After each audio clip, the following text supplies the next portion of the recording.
Today we will be reading a chapter from your English literature book. Lesson 4, Little Deer and the Trap. In this chapter, we will be learning how and what tricks are learned by the deer and how they can make their enemies fool and escape from the danger.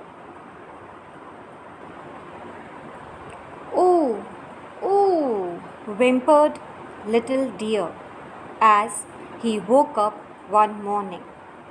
The word whimpered means to make a low sound so as to express the pain or unhappiness. Oh, oh, oh, oh, ouch, he continued to whimper as he rushed the sleep from his eyes. His head ached, something that had never happened before. Now the little deer was experiencing a very unusual pain in his head, which he never had experienced before. Mother, dear mother, cried Little Deer, my head aches as it's bursting. Now the little deer feels that the pain in his head was so much that he could think that in next few minutes the head is going to just burst out. Whatever can it be? Mother deer looked at her little one's head and laughed. That looks like a little bump to me, she said. You will soon be getting a pair of antlers. Antlers? Little Deer cried excitedly. He was very happy to know that he will be getting antlers, and it was a sign of getting older and big and wise. Will I get antlers like Great Uncle Stag? He asked. Not quite like Great Uncle Stag, his mother replied. He has grown and lost a number of antlers of wisdom, as we call them in the herd. So, this little deer was excited that he will be getting antlers like Great Uncle Stag. But mother made him understood that it is really very hard to get an antlers like him because the experiences of his life had made him a very wise deer. Not all deers get them quite as fine as he does.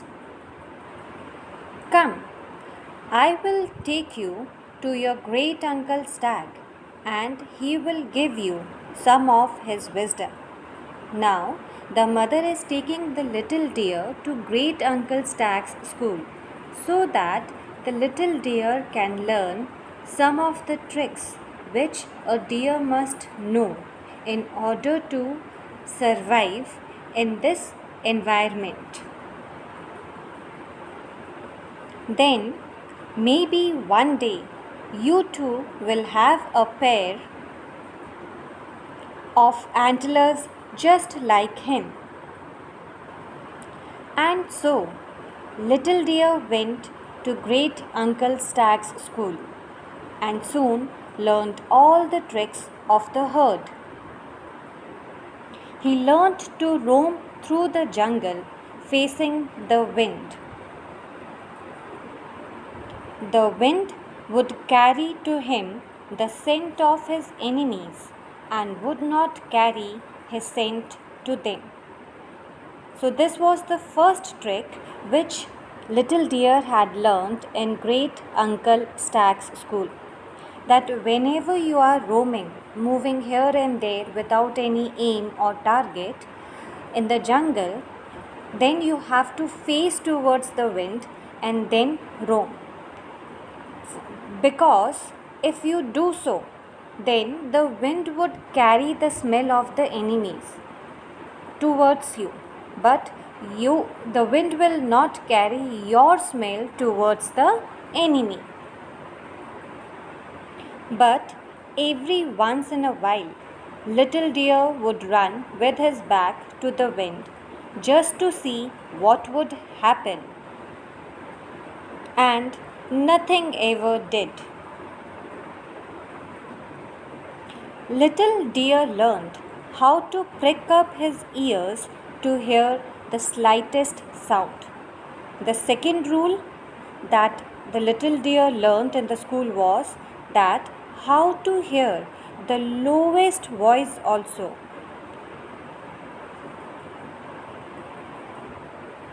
He learned how to keep perfectly still. The third rule learned by him was that how to stay in one position for long time. He learned many tricks. Little deer learned to stay close to the herd and not stray too far off on his own. So he also learned that he has to be in a group. If he will go away from the group, then the danger may easily come to the deer. But every once in a while, little deer did do so just to see what would happen. So this little deer was little naughty like you all. So whatever the instructions were given to him, he tried to go against those instructions once in a while just to see what will happen to him. And one day something did.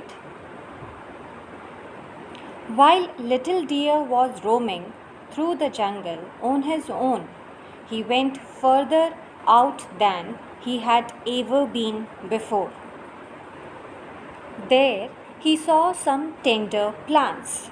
The word tender means very soft and fresh. Surely they are greener and juicier than anything I have ever had before, thought little deer.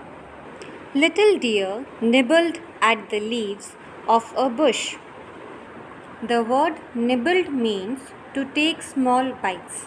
Over here, the little deer nibbled at the leaves of a bush. It means that little deer took small bites of the leaves of the bush. They were tasty. Little deer went closer to get the tender leaves when suddenly little deer was caught. His leg was gripped in something cold and hard. He was caught in a hunter's trap, and it was exactly the way Great Uncle Stag had said it would be. So now, little deer was going against the instructions which were given to him in the school. So finally, what happened? He was caught in a hunter's trap. How I wish I had listened to Great Uncle Stag, little deer thought to himself, and now little deer is regretting for not following the instructions given to him. How I wish I could have another chance to show that I too can be a wise stag. He thought hard. What was is that Great Uncle taught me about traps, thought little deer. Now little deer was trying to think that what exactly Uncle Deer had told him, that if you are caught in a trap, what you are supposed to do. He kept on thinking and thinking about the trick. Oh yes, he taught me to play dead. It means that to keep lying in a position in the same position for a longer period of time, so that the enemy or the hunter may think that the animal or the deer is dead. And little deer kept absolutely still and pretended to be dead. The word absolutely means totally or completely, and the word pretended means assumed. So the little deer kept completely still and assumed to be dead. For one whole day, he played that he was dead. The flies didn't bother little deer because they thought he was dead. And then came the hunter, and he too thought that little deer was dead. So, students, just see how well he had listened to Great Uncle Stag, and he completely obeyed this time. He was lying in one same position for one complete day. No, the flies did not trouble him, they did not bother him. Even the hunter thought that the deer is dead. So he did not tie the deer with the rope or something else, and he assumed that he is dead, so he will not go anywhere. I will tie up the deer and take him home, the hunter thought. He opened the trap and went to fetch some ropes.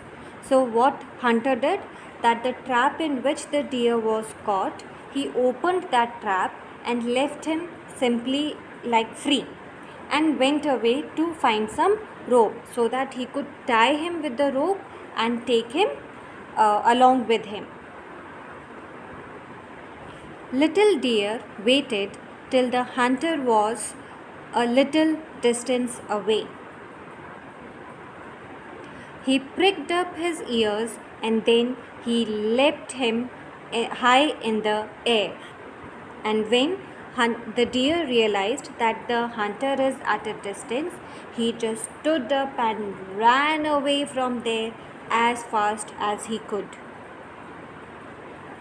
In great leaps and bounds, he ran away. Hey, hey, the hunter shouted. Little deer didn't stop, of course. Now the little deer had got the chance to run away and escape from the trap. So why would he listen to the hunter and stop? He did not bother how loudly the hunter was shouting. He just kept on running, running, and running. He ran facing the wind, through the dense jungle and past little pools. He ran as fast as his little legs would carry him. He stopped only once to have water. He bent down at the edge of a pool, and as he did so, he saw his own reflection. The word reflection means image of an object or a person or an animal in water or in the mirror. Then he saw the beginning of what promised to be a fine pair of antlers. Little deer was so happy. He ran straight back to his herd. Herd means a group. The group of deers is known as herd. So, children, I hope you all might have enjoyed this story, and you might have learned a lesson also, that we should always listen to our elders. Whatever instructions or directions they give us for our best. So we should always listen to them for the best results. Thank you and have a nice day.